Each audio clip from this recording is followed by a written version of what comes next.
जय श्री कृष्णा। आज जानकारी लेकर आए हैं कि नकारात्मक ऊर्जा घर की चीज़ों से ही कैसे आपके घर में आ जाती है, जिसकी जानकारी हमें होती ही नहीं है। हम कुछ ऐसी चीज़ें कर देते हैं जिससे कि हमें लगता है कि हमने सब कुछ तो ठीक से किया, पूजा पाठ ठीक से की, भोग अच्छे से लगाया, कुल देवी देवता की पूजा पाठ अच्छे से की, फिर भी हमारे घर में नकारात्मक ऊर्जा कहाँ से आ जाती है, क्यों घर में क्लेश बना रहता है, कुछ भी अच्छे कार्य होते नहीं, कुछ भी अच्छे कार्य करने जाते हैं तो उसमें उन्नति या सफलता क्यों नहीं मिलती। क्योंकि कुछ नकारात्मक चीज़ों का वास हमारी गलतियों की वजह से, छोटी छोटी चीज़ों की वजह से घर में वास हो जाता है, उसी के कारण ये दिक्कतें होती हैं। तो चलिए इसी विषय पर आज हम बात करेंगे कि आपके घर में नकारात्मक ऊर्जा का वास कैसे होता है। सबसे पहले बात करेंगे दक्षिण दिशा की। और दक्षिण दिशा में यदि आपके घर में आपने घड़ी लगा कर रखी है तो उससे आपके घर में समस्या उत्पन्न होती है, क्योंकि दक्षिण दिशा के स्वामी यमराज होते हैं, साथ ही दक्षिण दिशा में ही पितरों का वास होता है। यदि आप दक्षिण दिशा में घड़ी को लगा कर रखते हैं तो जो घड़ी का कांटा टिक टिक करके घूमता है, जिससे आपके पितृ परेशान होते हैं उसकी आवाज़ से। और जब पितृ परेशान होते हैं तो पितरों को समस्या होती है, तो हमारे घर में भी समस्याएं होती हैं। इसीलिए कभी भी आप यदि घड़ी लगाना चाहते हैं तो उसके लिए सही दिशा हम आपको बता देते हैं। आप यदि पूरब की तरफ दिशा में करके घड़ी लगाते हैं, पूरब दिशा की दीवार पर घड़ी लगाते हैं, तो इससे आपके घर में रोग है या किसी प्रकार की समस्या है या फिर बीमारियों से घर घिरा रहता है तो वो चीज़ें समाप्त हो जाती है। क्योंकि जब आप दक्षिण दिशा में घड़ी को ना लगाकर पूरब की दिशा में लगाएंगे तो पूरब की दिशा की दीवार में जब आप घड़ी लगाएंगे तो घड़ी में जो टिक टिक की आवाज़ का कंपन होता है उससे पूर्व दिशा पे प्रभाव पड़ता है और घर से सारी चीज़ें समाप्त होती है। और यदि उत्तर दिशा में लगाते हैं तो वो भी बहुत ही शुभ होता है, जिससे कि आपके घर में शांति बनी रहती है, क्लेश नहीं होता है, दरिद्रता घर में नहीं आती है। तो आप उत्तर दिशा में भी लगा सकते हैं। यदि आपको ऐसा लगता है कि पूर्व या उत्तर दिशा में आपके यहाँ स्पेस नहीं है कि इस दीवार पे हम अच्छे से घड़ी को ना लगा पाएँ, तो आप पश्चिम दिशा की तरफ भी लगा सकते हैं घड़ी को, तो भी आपके घर में बहुत शुभ होगा।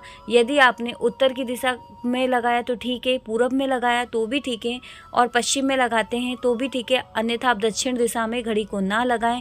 और ये भी ध्यान रखें कि आपके घर में जो घड़ी है वह गोल होना चाहिए। यदि आपके घर में घड़ी गोल नहीं है तो भी समस्याएं होती हैं। लकड़ी का जो वुडन कलर होता है उस कलर की यदि घड़ी लगाते हैं और वो गोल है तो आपके घर में बहुत ही शुभ संकेत होंगे, अच्छी अच्छी चीज़ें होंगी और समस्याएं भी नहीं होगी। साथ ही कभी भी घर में बंद घड़ी को नहीं रखना चाहिए। यह भी देखें कि कुछ भी इलेक्ट्रॉनिक सामान है जो काफ़ी समय से आपके घर में पुराना पड़ा हुआ और बंद है तो उसे भी जल्द से जल्द घर से बाहर कर देना चाहिए। उससे भी आपके घर में नकारात्मक ऊर्जा का वास होता है। साथ ही कुछ भी टूटी फूटी चीज़ें या कांच की वस्तुएं जो टूटी होती हैं उन्हें घर में नहीं रखना चाहिए, उन्हें तुरंत ही निकाल देना चाहिए।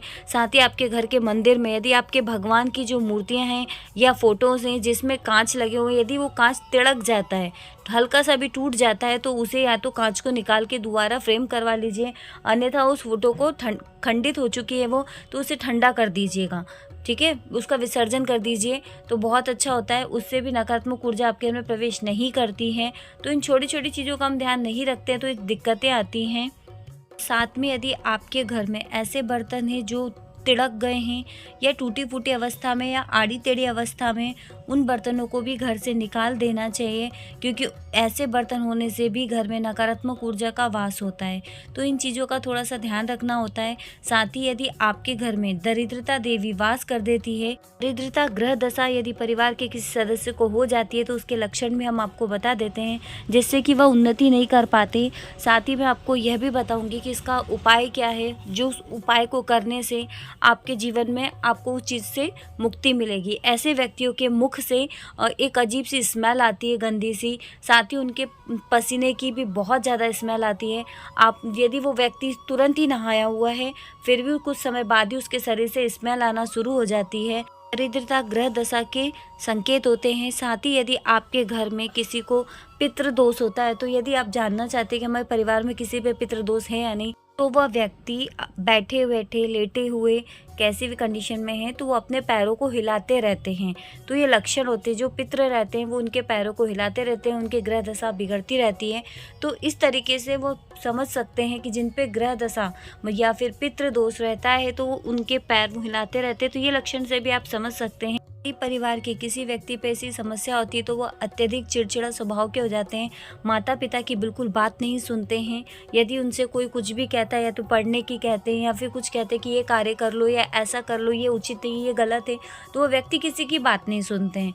तो ये ग्रह दशा रहती है, जो दरिद्र ग्रह दशा जिस पर रहती है उसके भी ये संकेत है, और पितृदोष के भी कुछ संकेत इसी प्रकार के होते हैं, जिसके लिए आज हम एक उपाय लेके आए। यदि आप ये उपाय करते हैं तो आपके जीवन में आपको सफलता तो प्राप्त होगी ही, साथ ही आप इसका पूर्ण फल प्राप्त कर पाएंगे। इसके लिए आपको करना क्या है, 5 सोमवार का उपाय हम आपको बताएंगे। वह उपाय कीजिएगा जिसमें आपको सोमवार के दिन आपको शिव मंदिर जाना है। शिव मंदिर आप जब जाएंगे तो 1 कटोरी में हल्दी का पाउडर लेके जाइएगा और गंगा जल लेके जाइएगा। यदि आपके पास अधिक मात्रा में गंगा जल नहीं है तो आप जो आपके पास जल उपलब्ध है उसमें गंगा जल मिलाकर लेके जाइए। शिव जी का अच्छे से ओम नमः शिवाय ओम कहकर हल्दी से लेपन करके स्नान कराएं, फिर उस पर गंगा जल चढ़ाएं और चढ़ाने के बाद उस पानी को झेल लें। ठीक है, एक किसी बर्तन में उस पानी को झेल लीजिएगा और शिव जी को अपना नाम और गोत्र बोल के प्रणाम करके वहाँ से आ जाइए। जो जल आपने हल्दी और गंगा जल मिला हुआ आप लेकर आएंगे, उससे आपको पुनः स्नान करना है। आप स्नान करके तो मंदिर जाएंगे, लेकिन आकर आपको पुनः स्नान करना है। ऐसा आपको 5 सोमवार करना है। जब ऐसा आप 5 सोमवार करेंगे तो आप देखेंगे जो भी संकेत हमने पहले बताए थे वो संकेत होना बंद होने लगेंगे। साथ ही आपके ऊपर से दरिद्रता पूरी तरह से समाप्त हो जाएगी, पितृदोष भी समाप्त हो जाएगा। ऐसा कहते हैं कि बड़े बड़े विद्वानों द्वारा, पंडितों द्वारा पूजा पाठ करवाएं तभी ये चीज़ों से आराम मिलता है। ऐसा नहीं है। ऐसा आप जो छोटी छोटी चीज़ें हैं वह आप यदि स्वयं करते हैं तो उसका पूर्ण लाभ ले पाते हैं, क्योंकि पुराणों में, ग्रंथों में साफ साफ बताया गया है कि हमारे जो पितृ हैं, जो हमारे पूर्वज हैं, जो हमारे देवी देवता हैं, कुल के देवी देवता हैं, ठीक है, वो सब की सब ब्रह्मा विष्णु महेश हैं और श्री कृष्ण भगवान हैं। तो यदि उनके निमित्त यदि हम घर में ही ये सब कर देते हैं, गाय माता को यदि हरा चारा खिलाते हैं तो हमारे जीवन में से सारे कष्ट समाप्त हो जाते हैं, हमारे जितने भी दोष हैं वो समाप्त हो जाते हैं और अच्छे पुण्य कर्म करने से पुण्य फल की प्राप्ति होती है, साथ ही मोक्ष के द्वार खुलते हैं। तो इन चीज़ों को कीजिए। छोटा सा उपाय करने से कोई समस्या वाली बात नहीं है। जिसको थोड़ी भी समस्या है, परिवार में बच्चों के लेकर ये समस्या है, तो उन बच्चों के साथ भी आप ये चीज़ें कर सकते हैं। तो उसमें आपको उन्नति मिलेगी, सफलता मिलेगी, साथ ही अंतर आपको स्वयं दिखाई देगा। तो आज के लिए बस इतना ही। जल्दी मिलेंगे नई वीडियो में। जय श्री कृष्णा, श्री राधे राधे।